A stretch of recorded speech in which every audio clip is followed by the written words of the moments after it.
Hi, welcome to another video, and today we're going to be covering Frankenstein from 1931.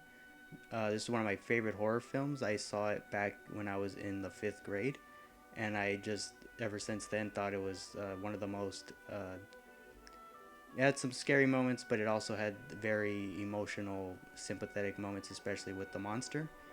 So for those of you who haven't seen the film, the plot centers around Henry Frankenstein, who's played by Colin Clive. Him, with the help of his assistant Fritz, who's played by Dwight Fry, creates life out of cadavers. Henry is successful at creating life, and that the monster is born, who is played by Boris Karloff.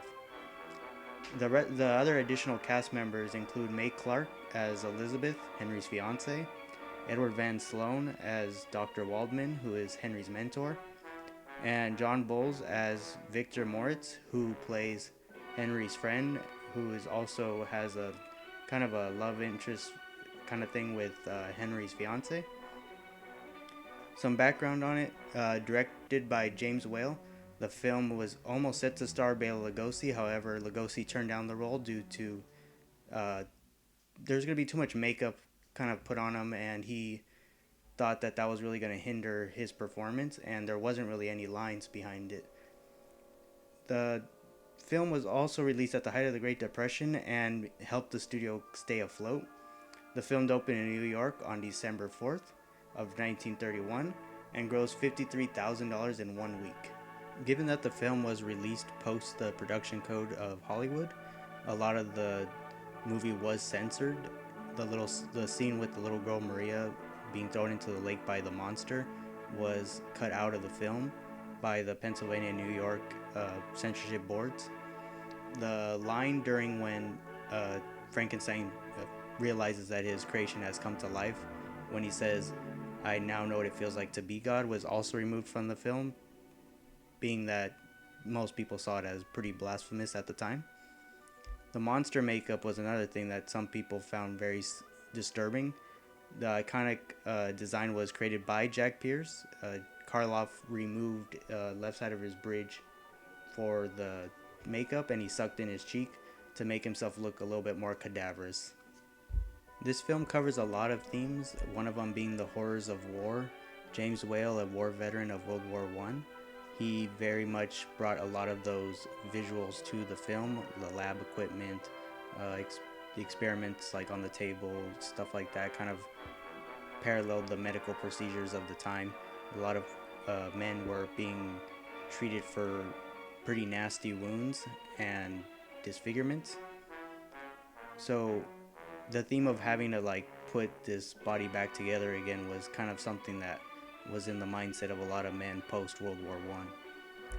This is a Great Depression film, as I said. 1931 was pretty much the height of the Great Depression. The monster is very much not dressed up fancy at all. He's in these worn, messed up clothes. He's more of a working class kind of representation there from what people were seeing at the time.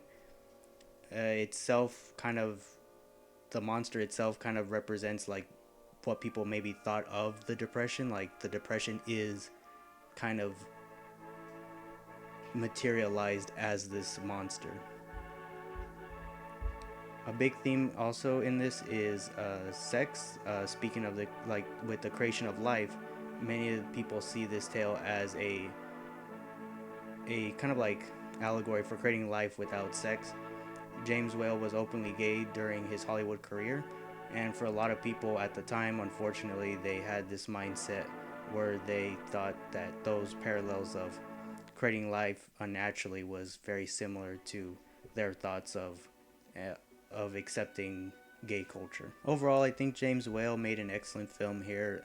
Boris Karloff obviously steals the show as the monster. He's very sympathetic. We kind of feel bad for him as the angry villagers chase him down and are just trying to like blame him for everything, and like he was just born like not even like a day within this film, and he's didn't ask to be created. And I think that's where Karloff brings in a lot of emotion even through all the makeup. He's just has a really powerful performance, and I think even though Bela passed on it, I feel like Karloff was born to play this role. I also think that this movie was pretty exceptional as far as like creating a what we think of the American horror film to be alongside with Dracula. Dracula came out prior to this, but in the same year, and we're probably gonna have to cover that in the next video. So I want to thank you for tuning into another video. If you have any questions or comments, let me know.